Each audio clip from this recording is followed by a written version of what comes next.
وہ حالات حاضرہ کا یہ مسئلہ ہے جس کی بنیاد پر پورے وطن عزیز کے اندر ایک عجیب کیفیات ہے۔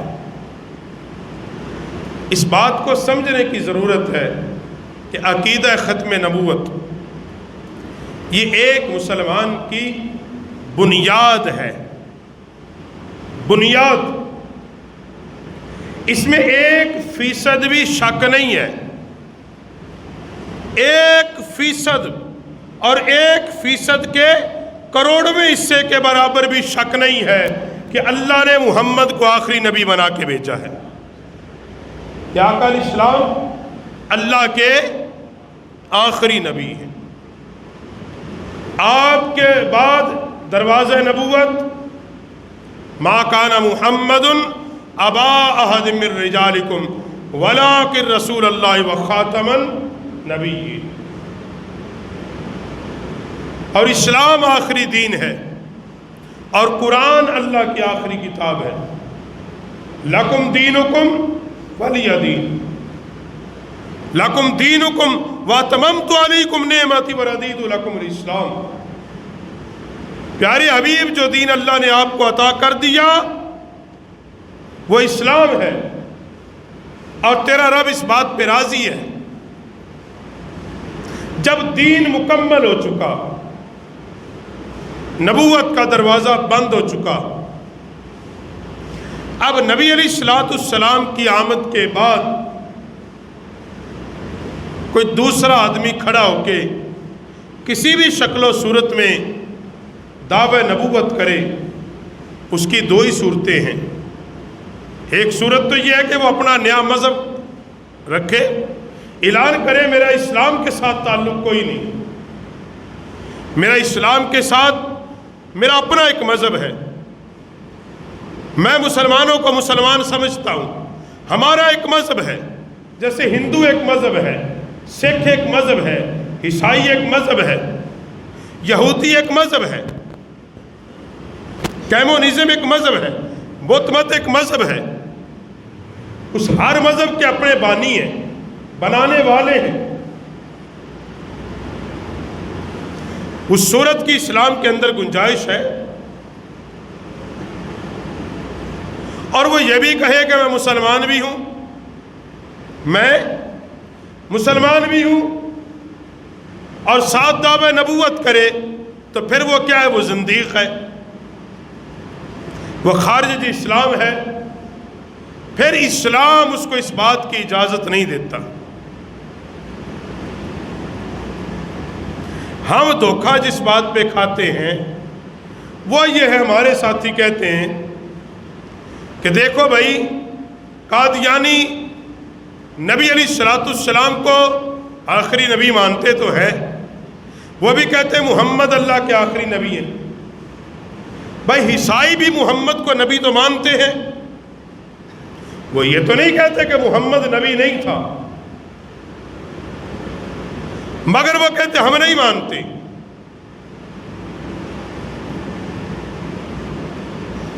اسی لیے وہ عیسائی ہیں، وہ اسی لیے عیسائی ہیں۔ جب حضور کے بعد کہتے ہیں کہ یہ فلاں بندہ جس کو اللہ نے نبوت دی ہے، بھئی وہ نبی کیسے بن گیا؟ بھائی کس نے بنایا ہے؟ پہلی بات تو یہ ہے کہ نبی نہ خود بن سکتا ہے اور نہ بنایا جا سکتا ہے۔ اللہ جس کو نبوت عطا کرتا ہے، ازل سے اللہ نے فیصلہ کیا تھا جس کو نبی اور نبوت کی دستار عطا کی، میرے محمد کو بعد میں نہیں بنایا گیا، محمد کو نبی بنا کے بھیجا گیا ہے، اور خاتم النبیین کا تاج عطا کر کے بھیجا گیا۔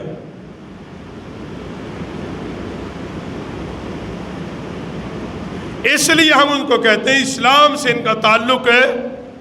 ہاں وہ اپنے آپ کو کہیں کہ ہمارا مذہب قادیانی ہے یا ہمارا مذہب مرزائی ہے، پھر اس کے تابع وہ اپنی عبادات کوئی کرے نا، اپنے مذہب کی تشریحات کچھ کرے نا۔ اب قرآن پاک کو بھی استعمال کریں۔ اب مسئلہ کہاں پہ آیا؟ لوگ کہتے ہیں دیکھو جی جذباتی ہو گئے ہیں۔ ہم کہتے ہیں کہ ریاست کو جب یہ طے کیا ہے تمہارے ملک کے آئین میں کہ ریاست پاکستان کا سرکاری مذہب اسلام ہوگا، اس کا صدر، وزیر اعظم، کلیدی عہدوں کے لوگ مسلمان ہوں گے جو غیر مشروط طور پر نبی علیہ السلام کو آخری پیغمبر مانیں گے، اور اسی آئین کے اندر یہ طے کر دیا جب لاکھوں شہادتوں کے بعد کہ قادیانی، مرزئی اور اس کے جملہ گروپ، لاہوری گروپ اور دیگر گروپ جتنے ہیں وہ سارے کے سارے غیر مسلم ہیں، کافر ہیں۔ آئین اور قانون کسے؟ اور جب یہ کہہ دیا کہ یہ قانون اللہ کے قرآن کے تابع ہے، رسول اللہ کی سنت کے تابع ہے، پھر اس قانون کے ہوتے ہوئے جب ڈکلیئر ہے وہ کافر ہیں، اور پھر یہ بھی آئین میں، آپ کے آئین کے اندر طے کر دیا کہ مرزائی شاعر اسلام کو استعمال نہیں کر سکتے۔ شاعر اسلام سے مطلب جس طرح مسلمان اذان دیتے ہیں، مسلمانوں کی اذان ہے، وہ اپنی عبادت خانے کو مسجد کا نام نہیں دیں گے، قرآن پاک کی تعلیم نہیں، اپنے مذہب کی ترغیبات لوگوں کو نہیں دیں گے۔ اب وہاں آپ کے جج صاحب نے، آپ کی سپریم کورٹ نے یہ غلطی کی، اوپر لکھ دیا۔ میں یہ اکثر کہتا رہتا تھا کہ آنکھوں میں دھوکہ یوں دیتے ہیں، اوپر کا جو پیراگراف ہے وہ لکھا کہ ہم محمد کو آخری نبی مانتے ہیں، جو رسول کو آخری نبی نہ مانے وہ کافر ہے۔ اس پورے فیصلے میں لکھا کہ وہ کافر ہے، وہ زندیق ہے، یہ ہے، وہ ہے۔ اب نیچے اسی کافر کو یہ اجازت دے دی کہ اس کو اجازت ہے یہ قرآن پاک چھاپ کے تقسیم کر سکتا ہے۔ بات کو سمجھے؟ یعنی وہ اتنا پڑھا لکھا ہمارا قاضی ہے، ہمارا قاضی صاحب اس درجے کا پڑھا لکھا ہے کہ پہلے وہ لکھتا ہے اپنے فیصلے میں کہ یہ کیا ہے؟ کافر ہے، آئین اور اسلام کی روح سے۔ جو رسول اللہ کو آخری نبی نہیں مانتا وہ کافر ہے، ساتھ وہ لکھتا ہے کس سے؟ قرآن و سنت اور آئین کی روح سے۔ آخر میں اسی فیصلے میں لکھتا ہے کہ ان کافروں کو اجازت ہے کہ یہ اپنا قرآن پاک جو ہے اس کو چھاپ بھی سکتے ہیں، تقسیم بھی کر سکتے ہیں۔ بھائی اس کو عقل ہوتی تو خدا سے نہ لیتے لڑائی۔ جب دل میں نبی پاک کا بغض آئے سب سے پہلے بندے کی عقل ماری جاتی ہے، یہ بات لکھ لیں۔ جب حضور کا بغض آ جائے سب سے پہلا کام ہوتا ہے اس کی عقل ماری جاتی ہے۔ بھئی اپنی زبان سے تو کہتا ہے وہ کافر ہے، پھر کافر کو کہتا ہے جی قرآن پڑھ لے، پھر کافر کو کہتا ہے کہ تم اذان بھی دے لو، کافر کو کہتا ہے چار دیواری کے اندر بیٹھ کر اپنے مذہب کی تبلیغ بھی کر لے۔ بھائی جرم تو جرم ہے نا، زنا آپ چوک میں کریں پھر بھی وہ زنا ہے، چار دیواری کے اندر پھر بھی وہ زنا ہے، کمرے کے اندر کریں پھر بھی وہ زنا ہی ہے نا، ایک نہیں۔ بھائی زنا تو زنا ہے نا۔ کافر اپنا کفر چار دیواری کے اندر پھیلائے پھر بھی کفر ہے، چوک میں پھیلائے پھر بھی کفر ہے۔ جب تم نے کہا یہ کافر ہے پھر وہ ڈکلیئر کرے کہ ان کا مذہب کیا ہے، پھر وہ اسلام کی تعلیمات کا سہارا کیوں لیتے ہیں؟ پھر قرآن پاک کی ان آیات مقدسات جن میں اللہ نے کہا ہم نے آپ کی طرف رسول بھیجا، انہوں نے ترجمہ کیا کہ اس سے مراد میں ہوں، وہ کانا دجال، انہوں نے کہا اس سے مراد تو میں ہوں۔ جہاں اللہ رب العالمین نے حضور سید عالم صلی اللہ علیہ وسلم کی آمد اور آپ علیہ السلام کے آنے کا ذکر کیا، ان تمام کا مطلب اور مراد انہوں نے کہا جی ہم ہیں، میں ہوں۔ اور یہ پہلے دن سے یہودیت کا اور نصارہ کا، اسلام کے دشمنوں کا کاشت شدہ ایک بہترین پودا ہے۔ آپ کو اس بات کا اندازہ نہیں، ان لوگوں نے حال ہی میں انگلینڈ کے اندر 250 ایکڑ زمین خریدی ہے، 250 ایکڑ زمین خریدی، جس میں 60 ایکڑ میں اپنا قبرستان اور وہاں پہ اپنا مرکز قائم کر رہے ہیں۔ اس سال ان کا عالمی سالانہ جلسہ جس کو یہ کہتے ہیں وہاں پہ منعقد کیا گیا، اور وہاں بیٹھ کر وطن عزیز پاکستان کے خلاف اور مسلمانوں کے خلاف ایک بہت بڑا جال انا گیا۔ اب ہمارے قاضی صاحب نے یہ فیصلہ کیوں دیا، مبہم فیصلہ، کہ ساتھ کافر بھی کہہ دیا اور ساتھ ان کو اس ملک میں اپنی تخریب کاریوں کی اجازت بھی۔ نمبر 1، حضرت صاحب نے اپنے پہلے آقاؤں کی طرح باہر کے ملک میں سیٹ پکی کی، جیسے ہمارے ہاں پچھلے 20 سال سے ہوتا ہے، جب کوئی بھی قاضی نے باہر کے کسی ملک میں سیٹ پکی کرنی ہوتی ہے، وہ اسلام کے خلاف کوئی ایک کیس سنا کے وہاں جاتا ہے، کہتا پاکستان میں میری جان کے خطرے ہیں۔ اب دیکھ لیں پچھلے 20 سال میں غازی ممتاز قادری کا فیصلہ دیکھ لیں، آسیہ ملونہ کا فیصلہ دیکھ لیں، اس سے پہلے چند فیصلے دیکھ لیں ہمارے قاضی صاحبان، اور یہ فیصلے عین اس وقت دیں گے جب ان کی ریٹائرمنٹ کا ٹائم بالکل پورا ہو، بالکل پورا ہو۔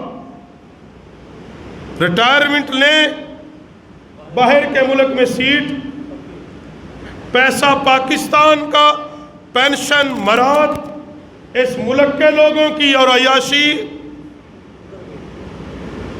ان کو راضی کر کے گئے۔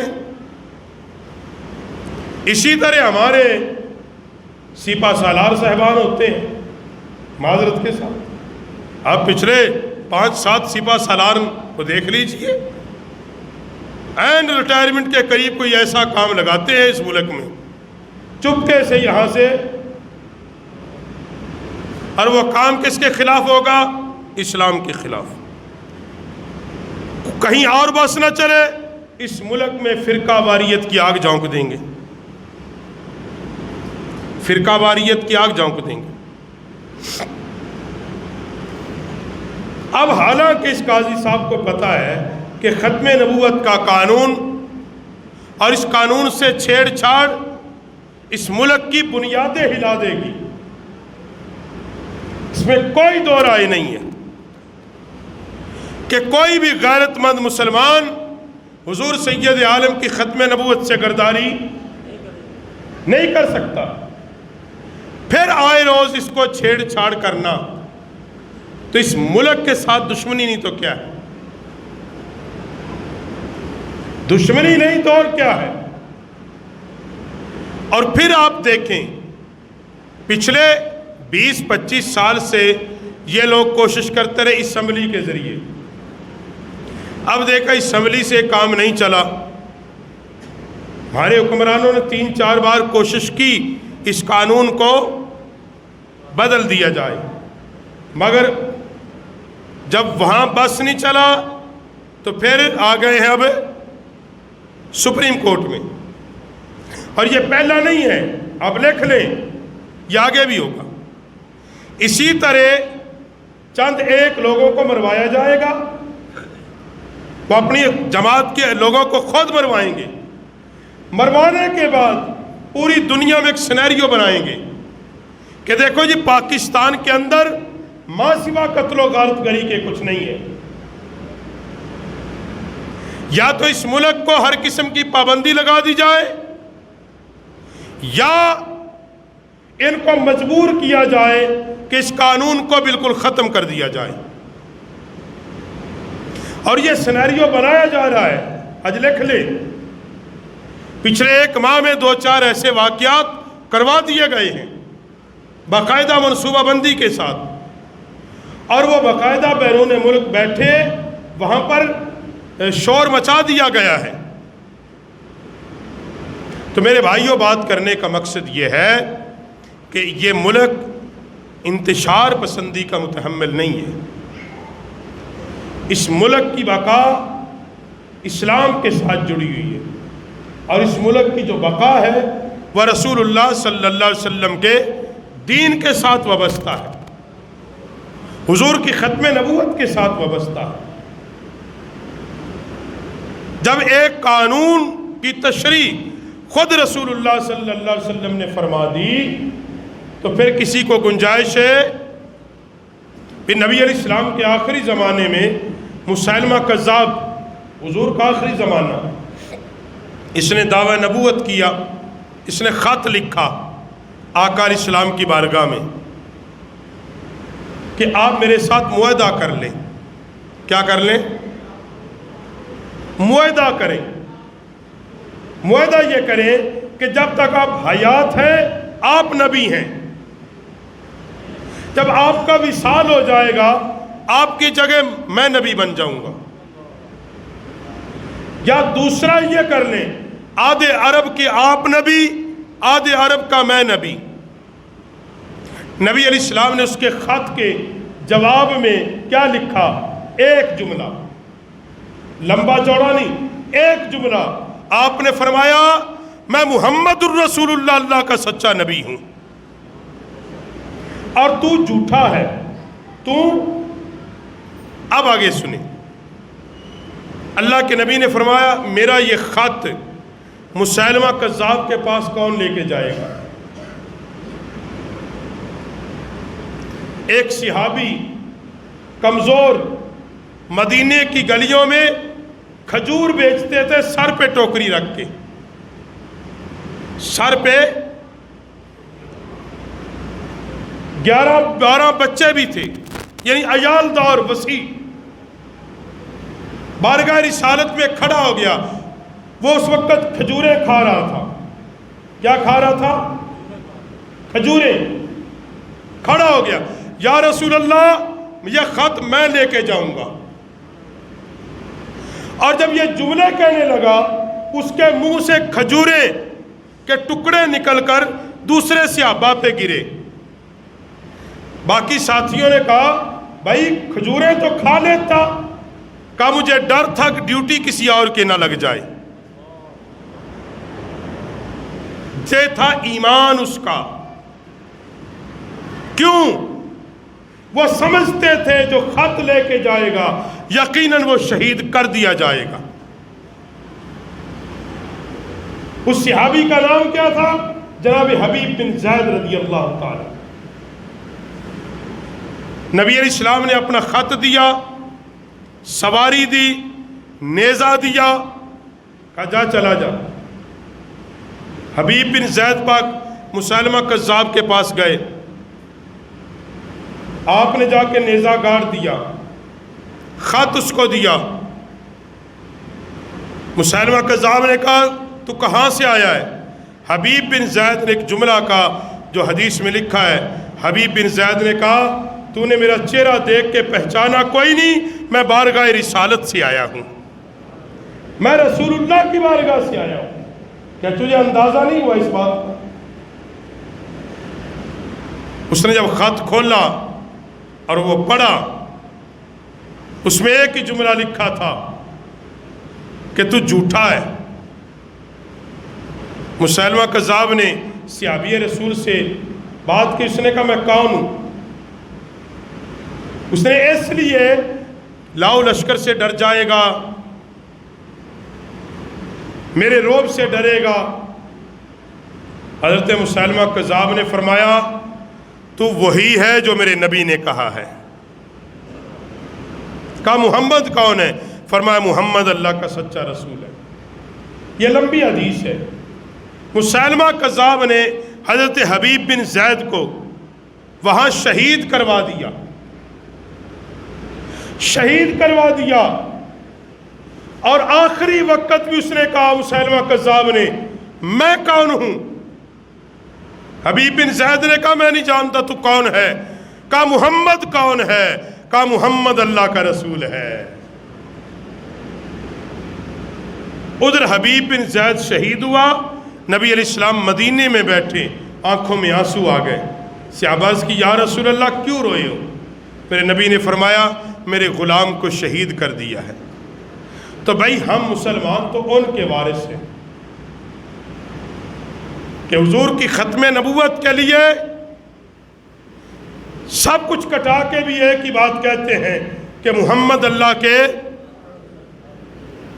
حضور اللہ کے آخری نبی ہیں۔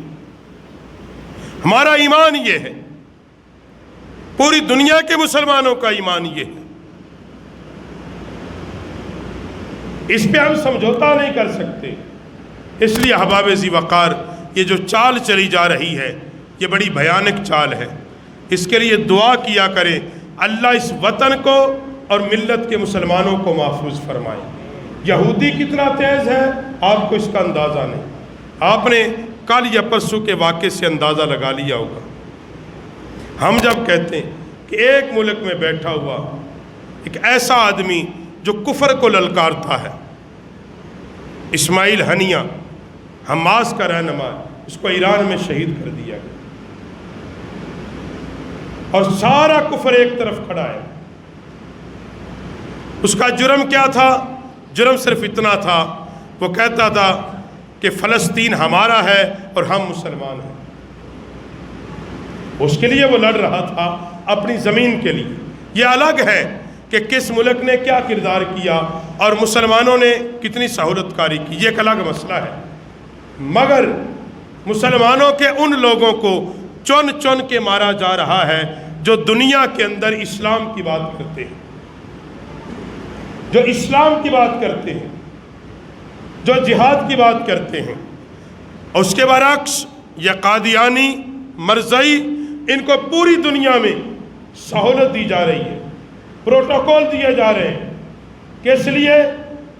کہ یہ اسلام کے ازلی دشمن ہیں، اسلامی دنیا کے دشمن ہیں، یہ ریاستوں کے دشمن ہیں۔ اس لیے میں بارہا کہتا ہوں اپنے نوجوان بچوں کو اس بارے میں سمجھائیں، کچھ پڑھائیں نہ پڑھائیں، عقیدہ ختم نبوت پڑھائیں، حضور کی ختم نبوت کا سبق دیں۔ اللہ رب العالمین عمل کی توفیق عطا فرمائے۔